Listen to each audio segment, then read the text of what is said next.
You walk into a shop practicing a mantra in your head of what you'll be ordering. But when you step inside, the cashier's voice comes from the speaker, and she stands in front of you in the form of a flat screen monitor. You're confused for a few seconds as you look at the Zoom call.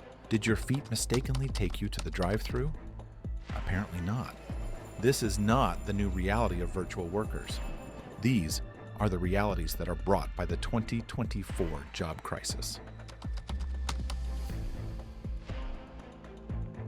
Brett Goldstein's tweet about an unexpected encounter during a Zoom call has sent the internet into a frenzy.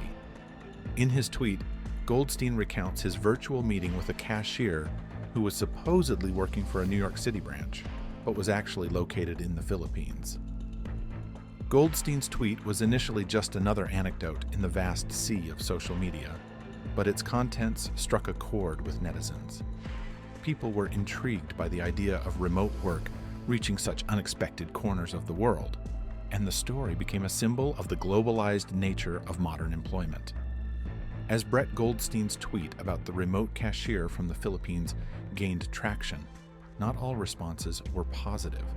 Some online users expressed dismay, seeing the situation as a stark example of the downsides of outsourcing and the exploitation of cheap labor. Among the flurry of comments and retweets, voices emerged decrying the practice of hiring workers from other countries to perform jobs traditionally held by locals. These individuals lamented the loss of jobs in places like New York City, where a 4.80% unemployment rate was already a concern.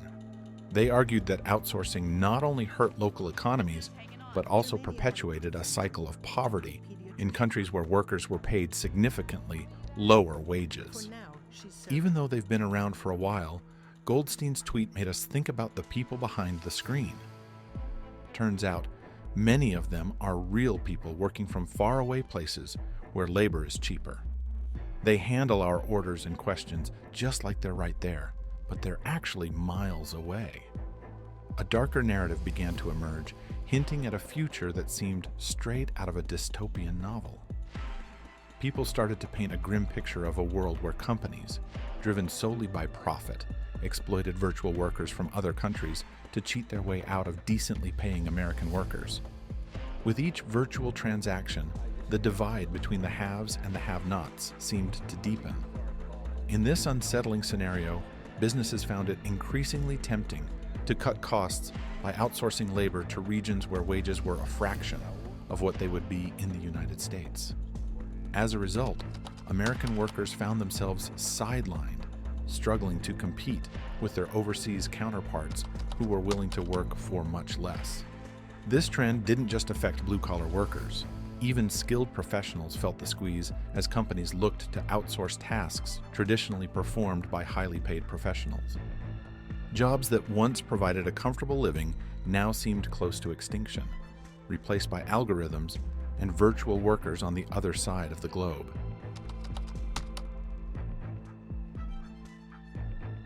The layoff of Google's Python software team is raising concerns about big tech companies sending American jobs to countries where labor is cheaper.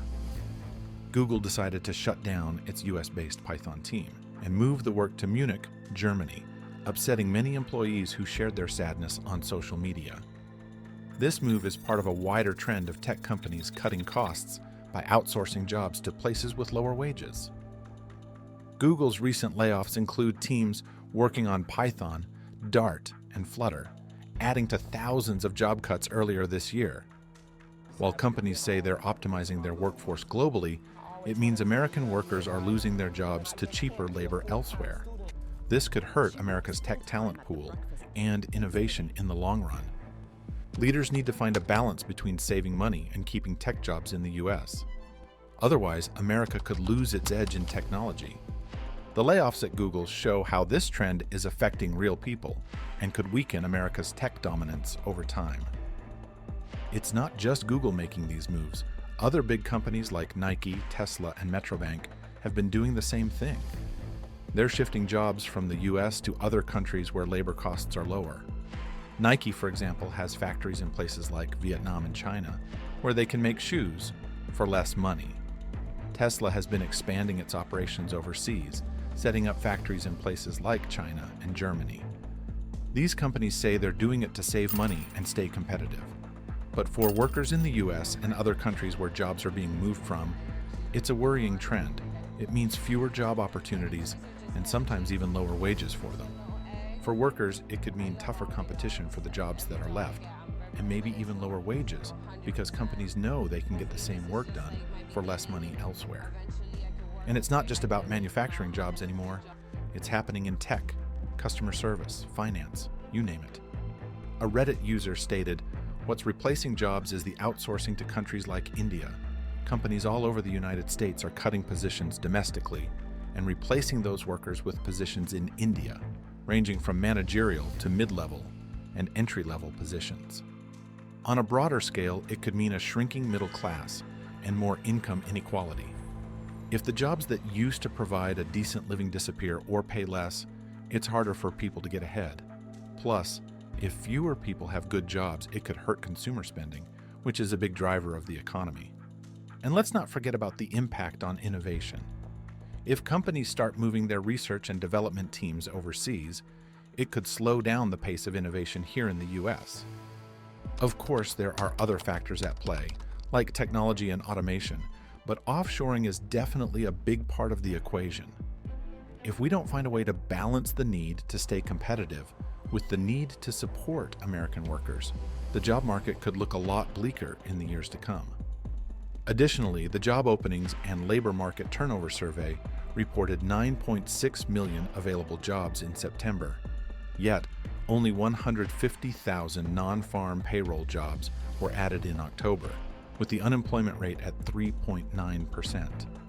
This discrepancy raises questions about the true nature of job openings, as many job seekers experience high rejection rates and poor communication from recruiters. A survey by Clarify Capital in October 2023 found that 50% of hiring managers create job postings to maintain a pool of potential candidates without the intention to hire immediately, contributing to the frustration and challenges faced by job seekers in navigating job boards and assessing genuine opportunities. This behavior not only undermines the job market's integrity, but also perpetuates a cycle of undervaluing workers and stifling economic growth.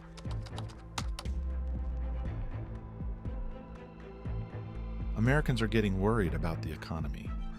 Jobs are disappearing, and wages are getting squeezed, not just in factories, but also in jobs we thought were safe from competition from other countries. The internet and better connections overseas are letting companies send work to places where people will do it for less money. This means everything from answering phones to doing high-tech stuff like software programming or medical work. This debate about sending jobs overseas is happening while we're in a time of slow job growth, which is making people even more anxious about their jobs and about trade. Everyone, no matter their politics or background, is worried, and some are calling for laws to slow down or stop outsourcing. A user in Reddit started a thread saying it should be illegal for any business within the United States to employ offshore customer support call centers. These companies also get around serious United States wage laws. While minimum wage isn't anything to live on, these huge companies save massive amounts of money by skipping over it, and hiring where wage laws are even more laxed. While it can help the economy overall, it can also hurt workers who lose their jobs or see their pay go down. So, we need to make sure American workers have the skills they need to compete, and that the U.S. stays a viable place for good jobs. And lawmakers need to figure out how to help workers who lose their jobs because of this. In many countries where jobs are outsourced to, the cost of living is significantly lower compared to the United States. Despite the relatively lower wages offered for these jobs, they often provide enough income to sustain a decent standard of living in those local contexts. This means that even though the pay might seem modest when compared to American wages, it can still cover essential expenses, such as housing, food, and healthcare more comfortably in those regions. Additionally, these job opportunities can be among the best-paying options available locally, making them valuable sources of income for workers in those areas. In a Reddit post, someone talks about their worries at work. Their company is making big changes, and they've survived a lot of shakeups already. Now, the company is hiring people from other countries for jobs like graphic design. But here's the kicker. Nobody's being clear about whether these new hires are taking over existing jobs or not. When they try to explain what skills are needed for the job, they're met with resistance from the people in charge of hiring. They're told to keep the training for these new folks really basic, even though they only get an hour a day to train them. It's frustrating because they can't even assume these new hires know how to use the software they need for the job. Knowing the reasons why offshoring is an option that companies would gladly take, this leads us to our next question. Are all companies going to resort to offshoring, and what will be left at the bottom of the barrel for U.S. citizens?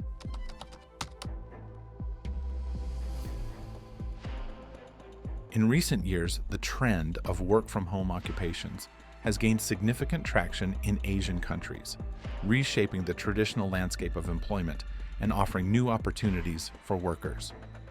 One of the driving forces behind this trend is the rapid advancement of technology and connectivity infrastructure across Asia.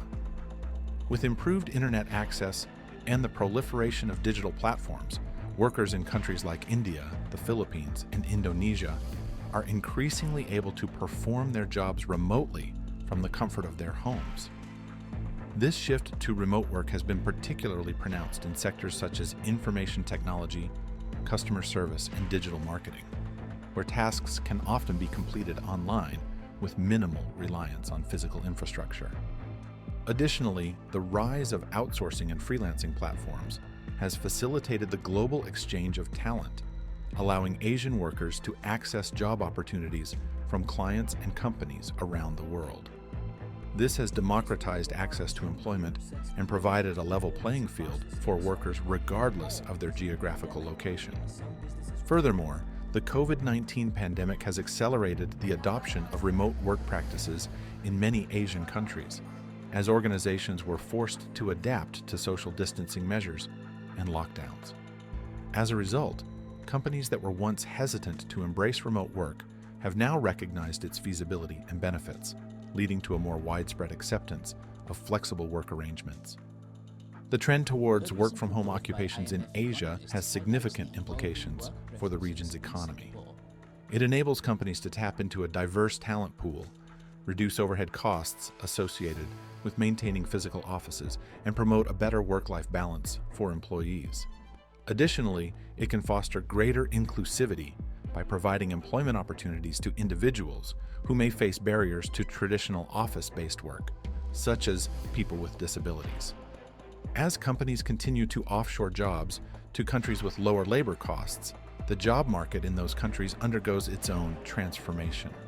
Workers in these countries are increasingly turning to online jobs as a way to adapt to the changing landscape. With traditional job opportunities dwindling or offering lower wages, many workers are finding solace in online platforms that connect them with remote work opportunities from around the world. This shift to online work has significant implications for the economy of these countries. Firstly, it opens up new avenues of employment for workers who may have otherwise struggled to find suitable jobs locally. By tapping into the global marketplace, workers can access a wider range of job opportunities and potentially earn higher wages than they would in their domestic job market. A think tank in Singapore found that many moms in Southeast Asia want flexible work arrangements to balance work and family. They did a survey to understand how Southeast Asian women work. The survey showed that most moms in Southeast Asia feel they have a lot of household duties. Many prefer flexible work hours. The report suggests that workplaces can help moms by being flexible and supportive. The survey covered 3,000 working moms in 6 Southeast Asian countries. Most working moms in Singapore and the Philippines like the idea of working remotely. Though it can be tough, many moms are finding ways to manage both work and family. Specifically, 68% of working mothers in Southeast Asia prefer remote work and flexible arrangements, with 75% in Singapore and 77% in the Philippines sharing this sentiment. Additionally, 65% of these mothers shoulder significant household responsibilities. Despite these challenges, 55% of working mothers in Southeast Asia have adopted innovative time management techniques to balance work and family. Do you think offshoring is the enemy or the catalyst of good change? Is it causing a job crisis, or is it uplifting overseas workers?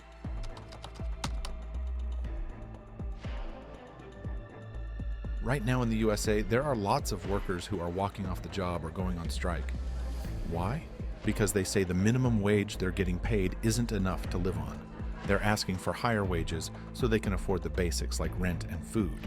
It's happening in different industries all over the country.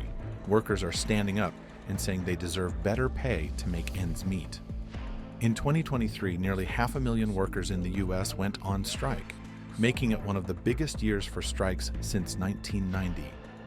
Workers are feeling frustrated because even though the cost of living keeps going up, their wages haven't increased much, especially during the pandemic. This, along with more job opportunities, has made workers more confident to go on strike. Even though things like inflation and low wages are still problems, workers are earning a bit more compared to before. So, while strikes are likely to keep happening in the coming year, there might be some limits to them. In 2023, tens of thousands of workers from the United Auto Workers, UAW Group, went on strike at the Big Three Detroit automakers. They wanted better pay and benefits. The union negotiated good deals for them, getting a 25% raise over 4 years and extra money to help with rising prices. This made other companies in the same industry worried, so some of them raised wages too to avoid strikes. The UAW strikes cost the automakers around $3.6 billion in lost profits. In October, 75,000 healthcare workers also went on strike for 3 days and got a 21% raise. These wins might make other unions feel more confident about going on strike too. Some big union contracts for about 1.1 million workers are ending soon, which could lead to more strikes in 2024. However, in sectors like postal services and rail, where there are strict rules about striking, there might not be as much action unless workers get more bargaining power. While the workers are fighting for what they believe in, there's still a sense of uncertainty about whether their efforts will pay off in the end. But regardless of the outcome, these strikes are a reminder that workers have a voice and are willing to stand up for their rights, even in challenging times. Offshoring, like many aspects of globalization, is a double-edged sword. While it may bring opportunities for cost savings and global expansion for companies, it also comes with significant social and economic consequences. For some workers, particularly those in high-wage countries like the United States, offshoring can result in job losses, wage stagnation, and increased competition for remaining positions. These individuals bear the brunt of the negative impacts, facing uncertainty and financial strain as their jobs are outsourced to lower-cost regions. During his campaign, Joe Biden criticized President Donald Trump's policies on offshoring and outlined his plans to address outsourcing. Biden proposed a 28% corporate tax rate with an additional 10% surtax on offshoring and introduced a Made in America tax credit. He also promised executive actions to prioritize American products in federal spending. While Trump initially opposed outsourcing and sought to penalize companies for offshoring, his term saw increased tariffs and weakened international trade alliances without significantly addressing outsourcing.